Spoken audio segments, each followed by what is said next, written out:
예수의 길, 두려워서가 아니라 사랑해서 따르는 길. 우리 가운데 많은 사람이 두려움으로 예수님을 따른다.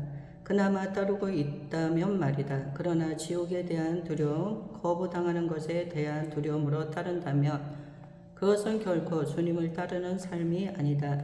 두려워하며 따르는 삶은 제자도의 형태일 수 없다. 그러나 우리 안에는 두려움이 많다. 두려움에 젖어 있는 우리 모습이 어떤 때는 아찔하게 느껴진다. 우리는 이렇게 묻는다. 그분을 따르지 않으면 어떻게 될까? 이 다음에 죽어서 그분 앞에 서면 어떻게 될까? 뭐라고 말할까? 인정하지 않을지 모르지만 간혹 우리가 하는 말이 있다. 일단 예수님을 따르는 것이 제일 안전한 길일 거야. 아빌은 아무도 모르는 거니까. 예수님은 우리가 그분을 따르되 두려워서가 아니라 사랑해서 따르기를 원하신다. 신약 곳곳에서 들려오는 말이 두려워하지 말라이다. 천사가 나타나 사가랴와 마리아에게도 그렇게 말했고 예수님이 부활하신 무덤에서도 천사들이 너희는 두려워하지 말라라고 했다. 예수님도 친히 안심하라니 두려워하지 말라라고 말씀하셨다. 두려움은 하나님에게서 온 것이 아니다. 그분은 처음 사랑의 하나님이시기 때문이다. 요한이 이를 아주 멋지게 표현했다. 사랑 안에 두려움이 없고 온전한 사랑이 두려움을 내쫓나니 하나님의 사랑은 온전한 사랑이어서 우리에게 있는 두려움의 방벽을 뚫고 들어온다. 예수님은 두려워하지 말고 나를 따르라고 말씀하신다. 요한복음의 아름다운 마지막 장면을 기억하는가? 예수님이 베드로에게 시몬아 내가 나를 사랑하느냐라고 물으시자 그는 주님 제가 주님을 사랑하는 줄 주님께서 아십니다 라고 답한다. 그분이 다시 시몬아 내가 나를 사랑하느냐라고 물으시자 베드로도 다시 제가 주님을 사랑하는 줄 주님께서 아십니다 라고 답한다. 예수님이 세 번째로 물으신다. 베드로는 약간 불안해져서 주님 제가 주님을 사랑하는 줄 주님께서 아십니다 라고 아랜다. 이 예수님은 제자야? 그러면 네 양을 먹이라 네 양을 치라라고 말씀하신다. 그 다음에 하신 말씀이 우리가 지금 들어야 할 가장 중요한 말씀이다. 내가 젊어서는 스스로 띠뛰고 원하는 곳으로 다녔거니와 늙어서는 내 팔을 벌리리니 남이 내게 띠띠우고 원하지 아니하는 곳으로 데려가리라. 이런 뜻이다. 내가 정말 사랑 안에 있으며 스스로 택하지 않은 곳이라도 능히 남에게 이끌려 갈 것이다. 나를 사랑하는 사람은 자기가 원하지 않는 곳에서도 갈 수 있다. 예수님은 모든 심리학을 전복시키신다. 그분은 내가 없어서는 팔을 벌리리니 남이 띠띠우겠으나 늙어서는 내가 원하는 대로 할 수 있느니라고 말씀하셨다. 라고 말씀하지 않으셨다. 그분은 내가 젊어서는 팔을 벌리리니 남이 띠띠우겠으나 늙어서는 내가 원하는 대로 할 수 있느니라고 말씀하지 않으신다. 정반대로 이렇게 말씀하신다. 내가 젊어서는 원하는 대로 할 수 있으나 늙어서는 원하지 않는 곳으로 이끌려 가리라. 영적 삶은 점점 더 남에게 잘 이끌려 협지로 가는 삶이다. 자신이 원하지 않더라도 남이 데려가는 자리로 가는 삶이다. 예수님께 그것은 십자가였다. 베드로에게도 십자가였다. 바울과 모든 제자에게는 많은 고난이 있었다. 이는 피약 성량이나 자신을 가혹하게 대하는 자학이 아니다. 오히려 사랑 안에 머무는 삶이다. 철두철미하게 사랑 안에 있다 보니 원하지 않는 곳에도 얼마든지 갈 수 있다. 흥미로운 것은 우리가 사랑 안에 머물며 사랑 밖에 있는 사람들이 생각하는 방식으로 고통을 느끼지 못한다는 것이다. 참으로 사랑 안에 있으면 우리의 눈길은 상처에 머물지 않고 사랑의 대상에게 머문다. 우리는 그저 한 걸음 또 한 걸음 매 순간에 충실할 뿐이다. 부모는 아픈 자녀의 곁을 떠나지 않는다. 사랑하는 아이를 결코 홀로 내버려 두지 않는다. 사람들은 아픈 자녀를 지키는 부모를 보고 큰 고통 속에 있다고 말할 것이다. 하지만 부모는 아이를 너무 사랑하기 때문에 어떤 고통 속에서도 자녀의 곁에 남을 수 있는 힘을 얻는다. 사랑 안에 있으면 아무리 험한 곳으로 가도 고통이 사랑을 앞서지 못한다. 나는 고난이 없다고 말하는 것이 아니라 우리의 관심이 고난에 집중되지 않는다고 말하는 것이다. 어떤 이들은 이렇게 말할 수 있다. 세상에 이런 고생과 고통이 있을까? 누군들 이를 어떻게 다 감당할까? 끔찍하다. 나라면 결코 견디지 못할 것이다. 고난을 살아내는 사람의 능력이 겉보기에는 불가능한 위협처럼 보일 수 있다. 우리가 가난한 사람들이나 임종을 앞둔 환자나 어려움에 처한 이웃을 섬기게 된다면, 혹은 직장까지 버리고서 가치 있다고 생각하는 일에 뛰어든다면 사람들은 그런 우리를 두고 정말 대단하다고 말할지 모른다. 그때 하나님의 사랑 안에 거하는 우리는 이렇게 대답할 수 있다. 나는 대단하지 않습니다. 쉬워요. 당신이 말하는 모든 문제가 내게는 보이지 않습니다. 나는 그저 예수님을 따를 뿐이에요. 여기까지 오리라고는 나 역시 전혀 생각지 못했습니다. 그저 한 발 한 발 주님의 사랑의 인도함을 받아왔을 뿐입니다. 병이 깊은 자녀를 둔 어머니라면 평생 자녀의 곁을 지켜야 할 수 있다. 자신의 모든 자유를 잃고도 자녀의 곁을 지킬 수 있으리라고는 본인도 알지 못했을 것이다. 그런 일이 어떻게 가능하냐고 묻는 이들에게 어머니는 이렇게 말한다. 다 감당하게 됩니다. 사랑으로 그분을 따르니 두렵지 않아요. 예수님을 따르는 삶은 순전히 그분을 사랑해서 따른다는 뜻이다. 우리는 두려워서가 아니라 사랑해서 주님을 따르는 사람들이다. 사랑하는 주님, 볼 수 있는 눈과 들을 수 있는 귀를 주소서. 어둠 속에 빛이 있어 모든 것을 새롭게 합니다. 고난 속에 새 생명이 있어 제게 새 땅을 열어줍니다. 슬픔 너머에 기쁨이 있어 제 마음을 소생시킵니다. 그렇습니다, 주님. 주님은 살아계시며 일하시며 사랑하십니다. 주님이 진정 빛이시여 생명이시여 진심이심을 고백합니다. 사업, 업무, 계획, 프로젝트, 아이디어, 회의, 건물, 미술, 음악, 문학, 이 모든 것은 제가 그것들을 주님의 임재와 영광과 주님 나라의 반영으로 복을 들을 때에만 제게 참 기쁨과 평안을 가져다 줄 수 있습니다. 그러니 저로 보고 듣게 하소서. 주님, 주님의 시각을 허락하시고 제 삶의 길잡이가 되셔서 저를 둘러싼 모든 것에서 새로운 의미를 얻게 하소서. 아멘. 마음이 시린 날에도 생명의 하나님을 누리리다. 내가 진실로 진실로 너에게 이르노니 너희는 곡하고 애통하겠으나 세상은 기뻐하리라. 너희는 근심하겠으나 너희 근심이 도리어 기쁨이 되리라. 여자가 해산하게 되면 그때가 이르렀으므로 근심하나 아기를 낳으면 세상에 사람 난 기쁨으로 말미암아 그 고통을 다시 기억하지 아니하느니라. 지금은 너희가 근심하나 내가 다시 너희를 보리니 너희 마음이 기쁠 것이요 너희 기쁨을 빼앗을 자가 없으리라. 요한복음 16장 20절에서 22절. 내가 이것을 너희에게 이름은 내 기쁨이 너희 안에 있어 너희 기쁨을 충만하게 하려 함이라. 요한복음 15장 11절. 예수님을 따르는 삶과 기쁨은 서로 떼어놓을 수 없다. 사랑 안에 머물며 기쁠 수밖에 없기 때문이다. 예수님이 우리에게 주려고 가져오신 가장 큰 선물은 기쁨이기에 우리는 그것을 충분히 받아 누려야 한다. 기쁨은 논하기 쉬운 주제가 아니다. 어쩌면 우리는 슬픔에 대해 말하는 것이 더 익숙하다.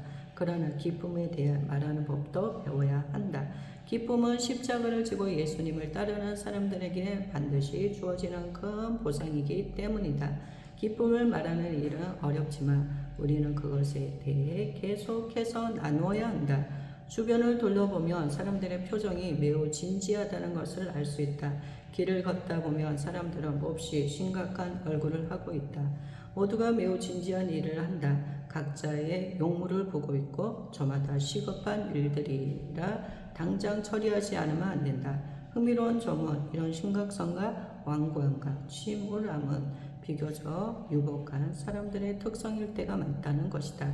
나는 신학교에서 학생들을 가르치는데 그들에게 작은 미소를 얻어내는 일이 좀처럼 쉽지 않다. 논문을 써야 하니 방해하지 마십시오.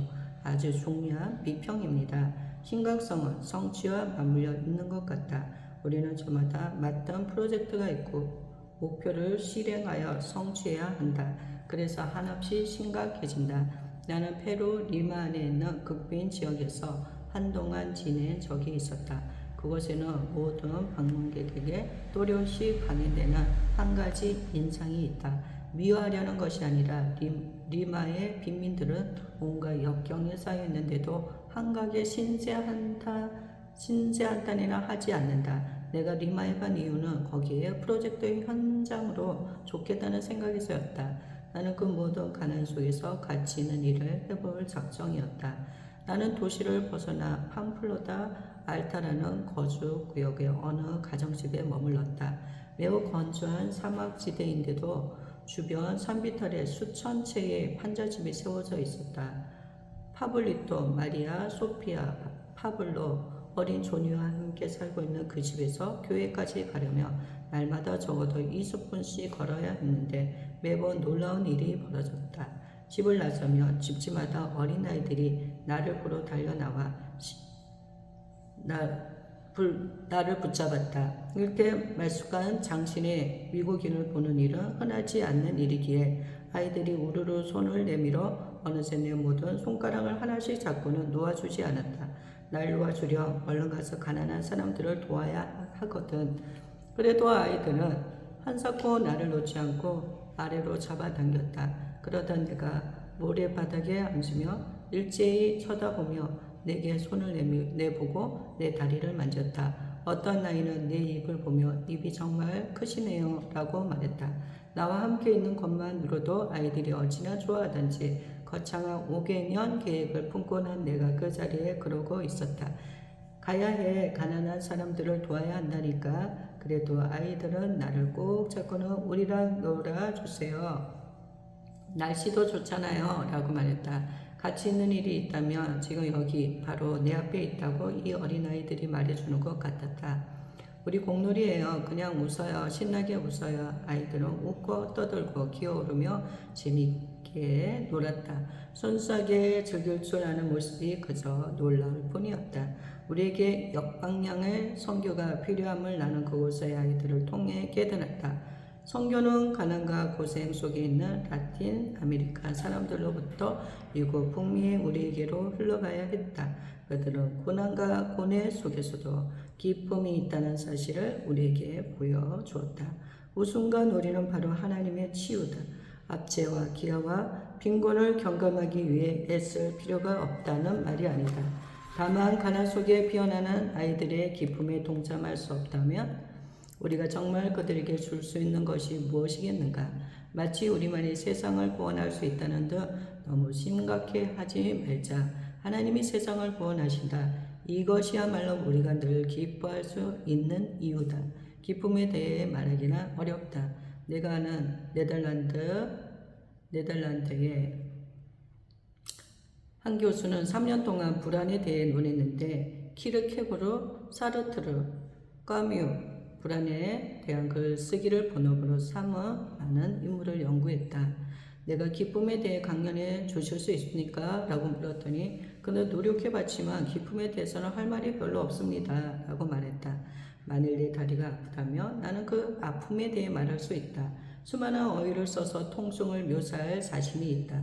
그런데 다리가 아프지 않다면 그런 생각조차 하지 않는다. 몸이 성할 때는 건강에 대해 말하지 않는다. 내 언어는 제한되어 있다. 내 언어는 기쁨보다 불안을 표현하는 데 훨씬 더 정교하다. 한편으로 이는 우리 삶에 기쁨이 기본으로 깔려 있다는 좋은 신호일 수도 있다. 어쩌면 우리는 기쁨을 생각보다 더 자주 경험하고 기쁜 삶이 우리의 평상시 모습일지도 모른다. 기쁨이 워낙 평범한 일이라면 굳이 말할 필요가 없기 때문이다. 나는 기쁨을 희열이란 단어로 표현하고 싶다. 나는 희열을 생각하다가 이 단어가 정적인 데서 벗어난다는 의미임을 깨달았다. 희열이란 늘 똑같이 정체된 상태에서 벗어난다는 뜻이다. 희열의 삶은 고정되고 경직된 상태에서 새로운 자리로 계속해서 나아가는 것이다. 우리는 낡은 것에 만족하지 않는다. 기쁨이란 움직이지 않는 자리, 그 죽음의 자리에서 벗어나는 꾸준한 이동이다. 인생의 모든 것은 변한다. 우리는 인생에서 늘 변화를 겪고 변화가 멈추는 순간 죽음이 찾아온다. 변화가 없는 삶은 경직되고 굳어지고 죽어간다. 우리가 중요하게 깨달아야 할 사실이 있다. 기쁨이란 정체된 곳에서 벗어나 생명을 향해 뛰어오르는 것이다. 기쁨은 늘 새로운 삶의 경험에 관한 것이다. 기쁨은 새로움과 맞물려 있다. 또 그 해묵은 기쁨이로군 라고 말하는 사람은 없다. 그럴 리가 있겠는가? 해묵은 슬픔은 있어도 해묵은 기쁨은 없다. 기쁨은 언제나 새롭기 때문이다. 그래서 우리는 와 감격스럽지 않니? 라고 감탄한다. 새로움은 늘 아름답게 다가오며 이전에 보지 못한 살아있는 그 무엇이다. 아기들에게는 하루하루가 다 새롭다.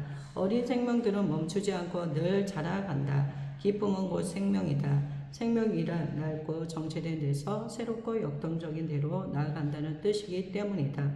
우리 앞에 놓인 큰 도전은 예수님이 주시는 기쁨을 받아 누리는 것이다.